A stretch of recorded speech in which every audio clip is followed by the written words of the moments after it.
My name's Andrew Siebel. I'm the platform manager for Melbourne Data Analytics Platform, and we're a team of research data specialists working to enable data-intensive research across the disciplines at the university, formed as the workforce component of the Pedescale Campus Initiative, a 5-year plan to accelerate the university's capacity for data-intensive research.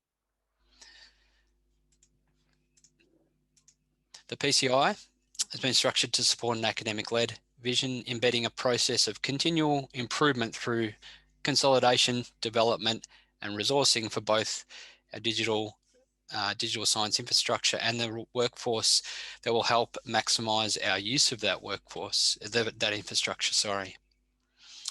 And so the workforce component is who we are, MDAP. On a broader level, this is a diagram provided by Rachel Ramsdale in Chancery. It outlines the 23 platforms across the University of Melbourne research infrastructure landscape.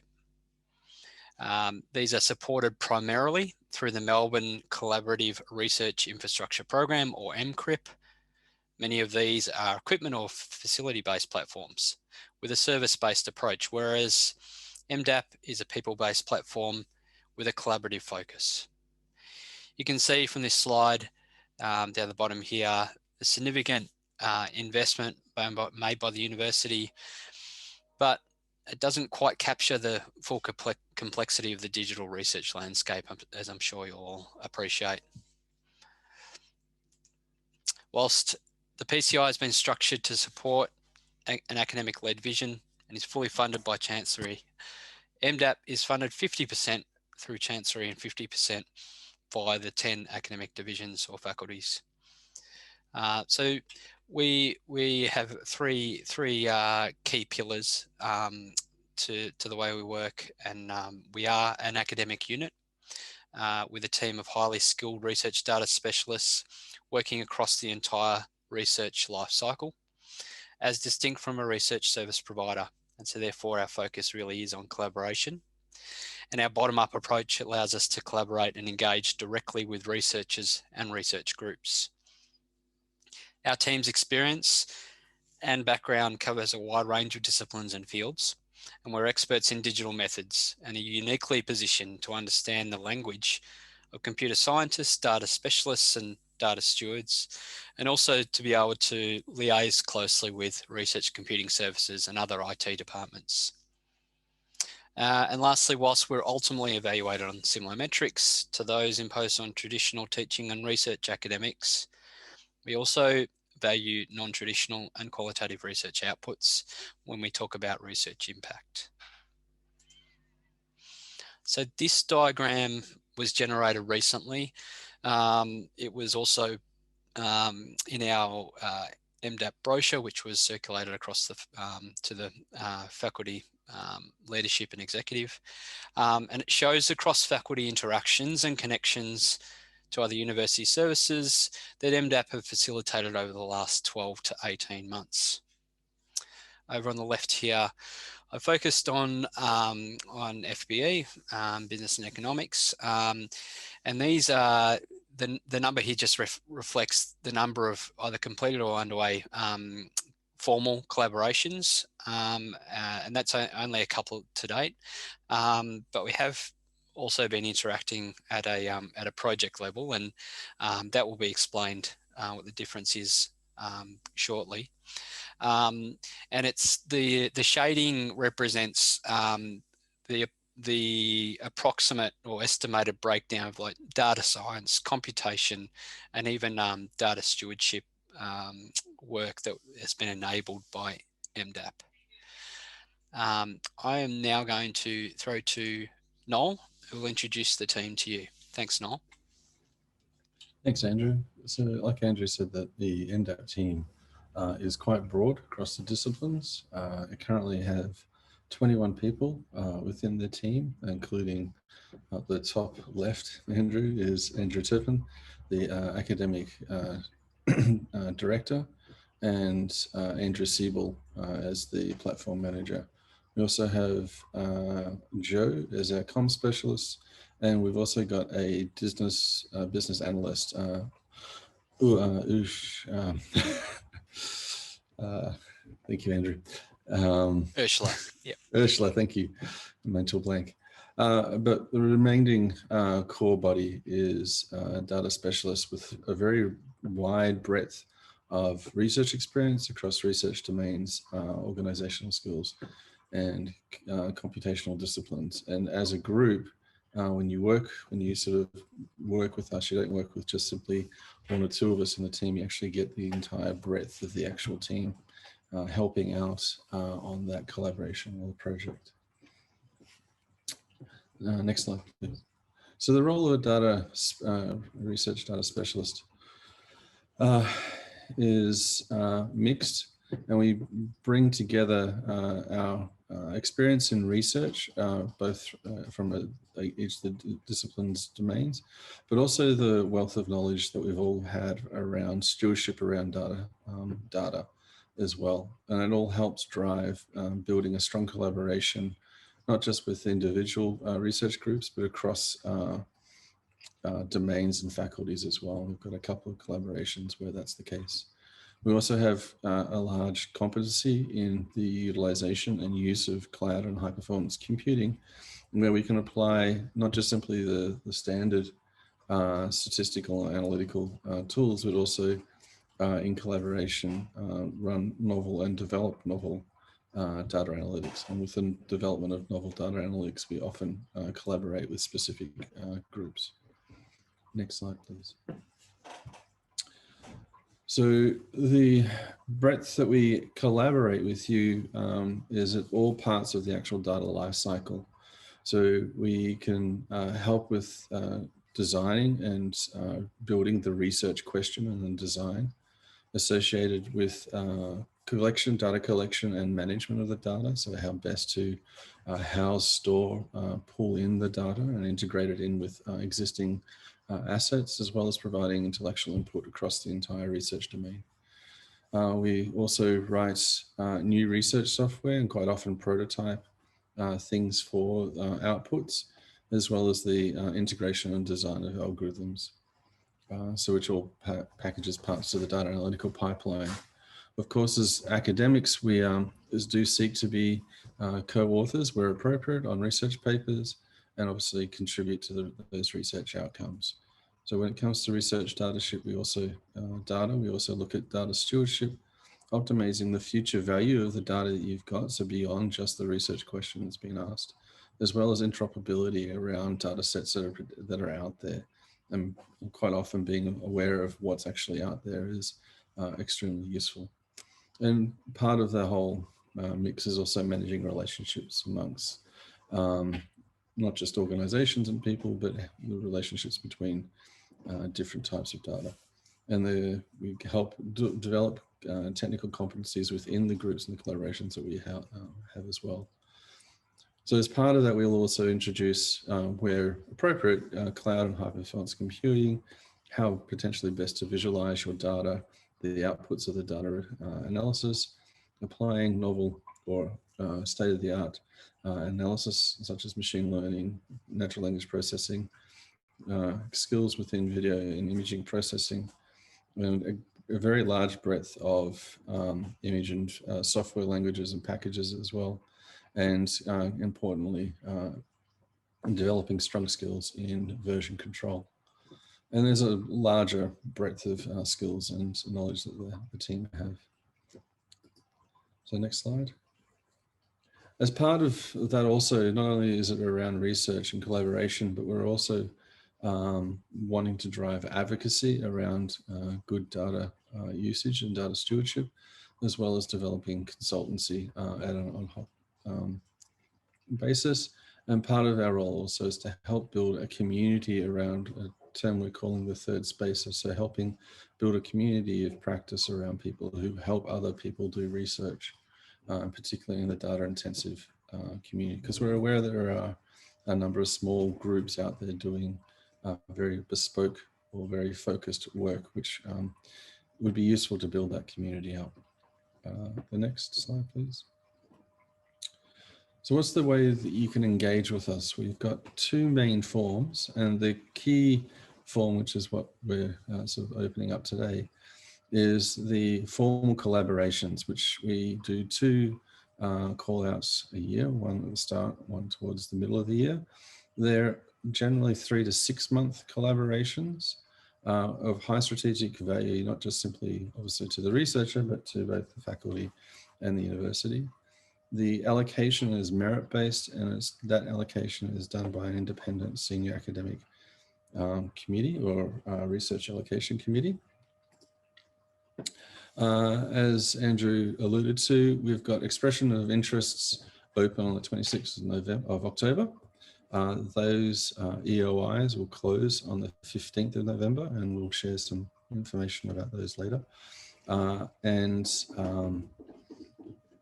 Once that's been done and reviewed, then full applications will be open on the 26th of November, with them closing on the 18th of December. The other way of collaborating with us is sort of informally, what we call sort of projects. And these are sort of informal, ongoing collaborations that the team have, either as continuing collaborations from prior projects from prior collaborations, or new ones where there's been an academic interest. They're always open, obviously subject to what the team is able to carry as a FTE load. But we also include consultancy and advice. So quite often we get advice, asking for advice on particular things like, is this particular HPC system suited for us, or we've got a particular problem, we would like some sort of advice on how or where we can go to solve these issues. So the MDAP-info at UniMelb is open always, and we keep a strong eye on that. And feedback is at least within 24 hours. I think I'm now handing to Ed. Thank you, Noel. Yeah, my name is Ed. I'm a research data specialist, and my background is in astrophysics. So in this slide, you can see a snapshot of the previous round of collaborations.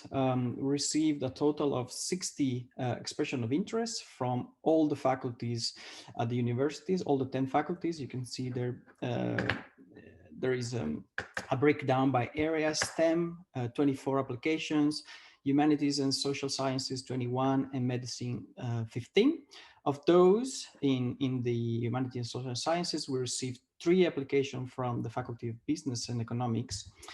And after the EOI stage, as Noel was explaining, we had an internal triage, and we directed some of the applications, some of the EOIs, to different services available at the university, because this is part of the way we work. We collaborate with all the different services at the university, and if we realize or recognize that another unit is better suited to serve a project, we just redirect people. And then we also merged different collaborations together, where we saw that there were commonalities, and then maybe the CIs would have had a stronger application by joining forces. So at the end, we had full 40 applications. As Noel mentioned, the selection of those 40 to become a collaboration for MDAP, the selection is not made by MDAP. Is made by an external committee, a research allocation committee made out of senior academics to represent all the different areas at Melbourne Uni. And then in the previous round, this research allocation committee selected 17 collaborations to be supported by MDAP. And at the top of the slide, you can see that we have 15.4 FTE allocated to 17 collaborations. And I want to talk about specifically one of those collaboration, maybe Andrew, next slide, because it involves a researcher from FBE, Michael Ziffer. Mike is online, by the way. And his application was causality in complex dynamical systems, implementing core algorithms in a distributed computing environment. And I've been working on this collaboration with 3 other colleagues. And the idea is to apply manifold learning techniques to analyze different data from complex systems in the social and health sciences. Next slide, Andrew. Very briefly, I stole some slides from Mike here. Social and health science phenomena are complex, and so are complex to model, are complex to study, and because of there are many different effects at play. So there are natural social systems with interaction, feedback loops. The systems can be non-linear and even chaotic, and they can show state-dependent behavior that can also appear stochastic. So it's a little bit of a mess represented by the bundle of cables there on the right. Next slide, please, Andrew. So current approaches to study social sciences and health phenomena are probably not adequate. So experiments, they are oversimplified. They could be oversimplified, impractical, or even unethical. And equation-based models also don't work very well. You cannot expect a set of equation to represent a complex phenomenon and capture all the complexity. Also, you need to know a priori, to specify a model a priori, which is then very difficult to test. So next slide. So what Mike and his group are using is a new tool, which is called empirical dynamic modeling. And there are three primary goals: reconstruct and characterize system dynamics and determine whether there are causal interactions, and create state-dependent interventions. Also, it must be non-parametric and work for social and health science data. I leave to Mike to comment on the details on the domain knowledge around this. We're learning a lot still. I am learning a lot, still not there yet. I can comment a little bit on the role of MDAP in this collaboration. So we started by setting up an infrastructure on the Melbourne Research Cloud. Because the initial goal was to take an algorithm that was written in a specific programming language, Stata, and to make it faster, optimize it and make it faster, and run it in parallel on multiprocessor to speed up the analysis to crunch big data sets. So that's what we did. We started by setting up an allocation on the Melbourne Research Cloud for Mike and his group to use multi-cores to run his analysis. And also now Mike is part of the AWS, Amazon Web Services proof of concept run by the university to get some resources on Amazon to test different platforms, for example, GPUs and different setups. The second part of what we did was working together with Mike and his team to translate the Stata algorithm into a better performing programming language, which was C at the very beginning. And then now we're working to even improve that using C++, and eventually we will use GPU as well. And so we're doing this in parallel. And so what we can offer as MDAP is the technical support, but at the same time, we're very interested in learning the domain knowledge and the techniques that maybe can be applied to different domains. For example, my background is in astrophysics, and I can see how EDM could be applied to some of the problems I studied when I was doing a postdoc in astrophysics, in numerical astrophysics here at Melbourne Uni. Next slide, please. I want to briefly comment on another project we worked on with a researcher from the Faculty of Business and Economics, marketing sales through a computational lens. The researcher was Dr. Martin Hirsch. And here the problem was to clean up and process a large data set of around 10 terabytes of retail store scanner data, panel data, and advertising intelligence data provided by an external provider, Kills, from the US. And again, I worked on this project with a bunch of other colleagues from MDAP. So once again, we set up an infrastructure for Martin because you cannot crunch 10 terabytes of data on your personal laptop. So we helped him to set up an account on the Research Cloud again, and to go through to process such a large amount of data. And Optimization was another part of the project, improving the way he was crunching this data to make it more efficient and more fast. And again, there was some parallelization added, plus some data curation that one of our colleagues did to make sure that access to the data and data management was done according to Melbourne Uni policy. And that's it from me. Thank you.